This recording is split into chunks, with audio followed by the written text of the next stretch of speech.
Hello guys, শুভ দুপুরের শুভেচ্ছা। আজকে দুপুরের মেনু দেখা গে তারপর বলছি। এটা হচ্ছে খারকুল পাতা বাটা, এটা ভাত, এটা হচ্ছে রুই মাছ ডাটা দিয়ে, রুই মাছ আলু দিয়ে ডাটা দিয়ে ঝোল করেছি। এটা হচ্ছে পটল আলু চিংড়ি দিয়ে ভাজা কুচিয়ে। ঠিক আছে, আজকে দুপুরে এই মেনু, আর কিছু করিনি। 3 জায়গায় ভাত বাড়া। গরমে আর কিছু করিনি, খুব গরম লাগছে, এই জন্য আর কিছু করিনি। যারা যারা খাবে চলে এসো আমার বাড়িতে, সবার জন্য খাবার রেডি। কারা কারা খাবে চলে এসো।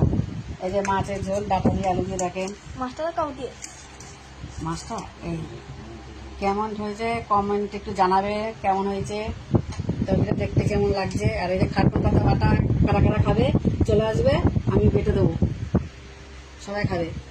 নমস্কার, টাটা।